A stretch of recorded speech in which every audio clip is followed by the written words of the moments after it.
या देवी सर्वभूतेषु सर्वरूपिण संस्थिता नमस्तस्यै नमस्तस्यै नमस्तस्यै नमो नमः। गुप्त नवरात्रि का तीसरा दिन आज माँ त्रिपुर सुंदरी की होती है। देवी त्रिपुर सुंदरी शांत मुद्रा में लेटे हुए भगवान शिव की नाभि से निर्गत कमल आसन पर विराजमान है। चार भुजाओं में देवी के पास अंकुश, धनुष और बाण है। गुप्त नवरात्रि के तीसरे दिन माँ ललिता देवी की उपासना की जाती है। इन्हें माँ त्रिपुर सुंदरी के नाम से भी जाना जाता है। शास्त्रों के अनुसार माँ ललिता देवी की साधना काफ़ी चमत्कारी, फल और कठिन मानी जाती है। 10 महाविद्याओं में से एक माँ ललिता देवी को षोडशी, ललिता, लीलावती, लीलामती, ललितांबिका, लीलेशी, लीलेश्वरी व राजराजेश्वरी के नाम से भी जानते हैं। पौराणिक कथाओं के अनुसार माँ वर देने के लिए तत्पर और सौम्य और दया से पूर्ण हृदय वाली मानी जाती है। माँ ललिता देवी की उत्पत्ति को लेकर कई पौराणिक कथाएं प्रचलित हैं। एक कथा के अनुसार भगवान शंकर के हृदय में धारण करने वाली सती नैमिष में लिंगधारिणी नाम से विख्यात हुई देवी माँ को ललिता देवी के नाम से पुकारा जाने लगा।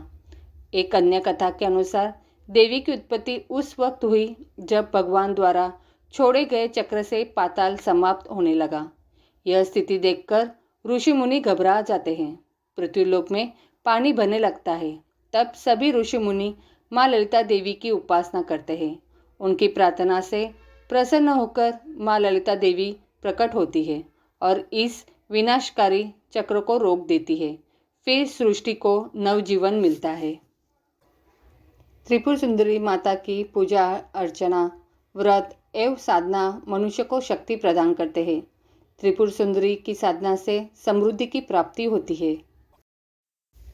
पूर्व काल में शिव जी की क्रोधाग्नि द्वारा दग्ध कामदेव की उस भस्म से गणेश जी के साथ खेलने के लिए भगवती पार्वती जी ने एक पुतला बनाया और उसको प्राण युक्त कर दिया। तब उस तमोगुणी पिंड में भगवती रमा के द्वारा शापित मानकेशेकर के जीवन का प्रवेश होने से पिंड ने भयंकर रूप धारण कर लिया।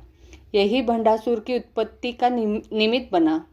गणेश जी ने उस बालक का मार्गदर्शन करने हेतु उसे भगवान की आराधना करने की प्रेरणा दी।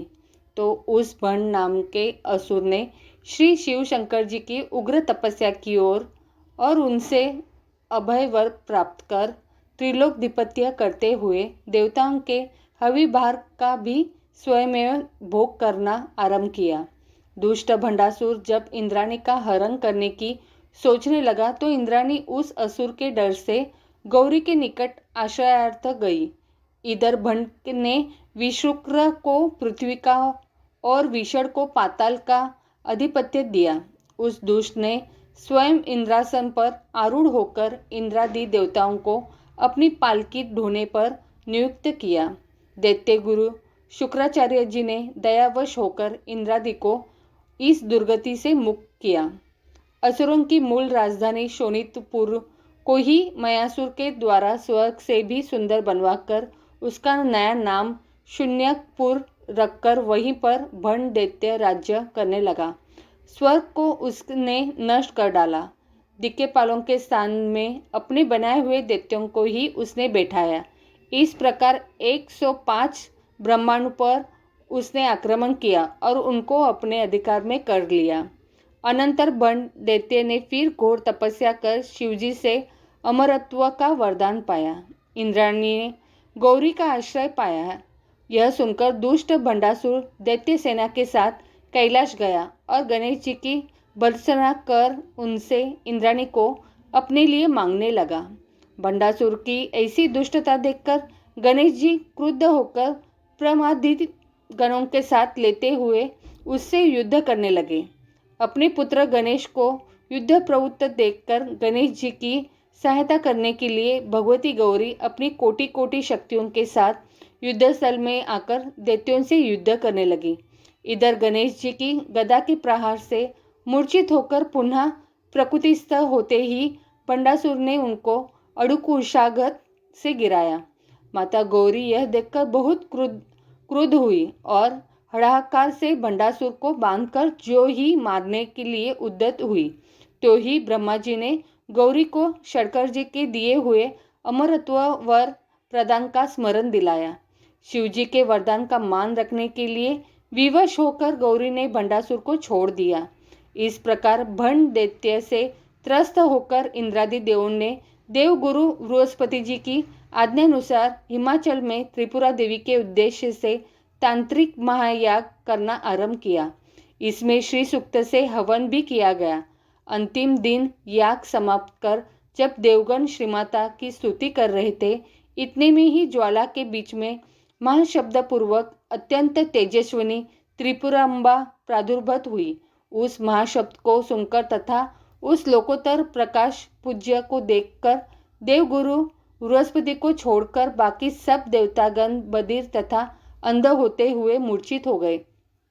साक्षात ललितांबा को समक्ष देख गुरु तथा ब्रह्मा जी ने हर्षगत स्वर से श्रीमाता की स्तुति की। श्रीमाता ने प्रसन्न होकर उनका अभीष्ट पूछा। उन्होंने भी भंडासुर की कथा सुनाकर उसके नाश की प्रार्थना की।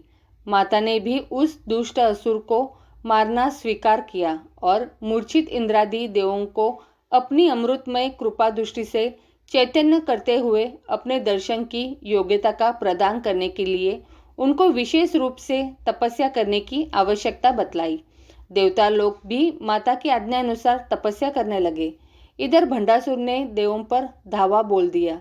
कोटि कोटि सैनिकों के साथ आते हुए भंड दैत्य को देखकर देवों ने त्रिपुरांबा की प्रार्थना करते हुए अपने शरीर अग्निकुंड में अर्पित कर दिए।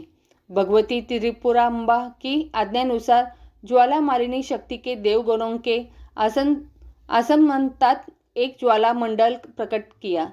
देवों को ज्वाला में भस्मीभूत समझकर भंड दैत्य सैन्य के साथ वापस चला गया। दैत्य के जाने के बाद देवतागण जब अपने अविष्टाड़ों की पूर्णाहुति करने के लिए जो ही उद्यत हुए, त्यों ही ज्वाला के मध्य से तड़ी पूजा निभा त्रिपुरांबा आविर्भूत हुई।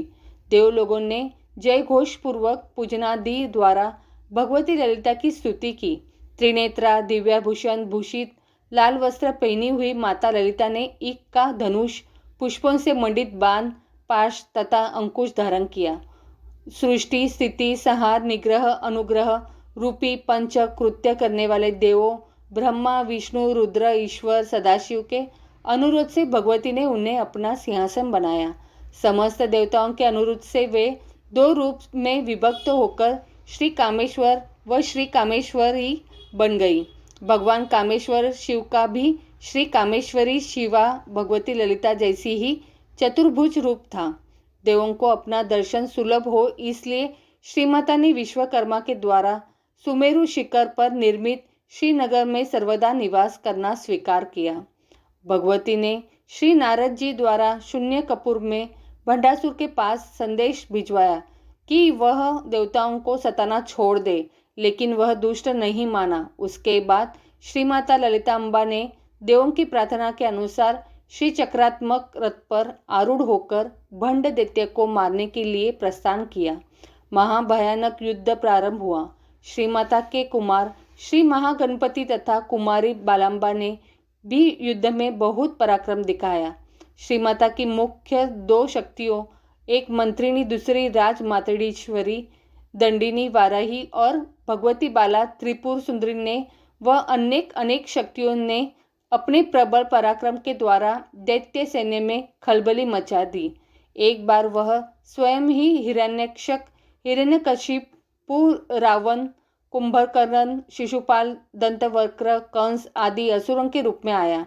लेकिन राजेश्वरी भगवती ने अपनी करांगुलियों के अग्रभाग से ही श्री हरि नारायण के 10 अवतार प्रकट करके उन सब असुरों का संहार कर दिया।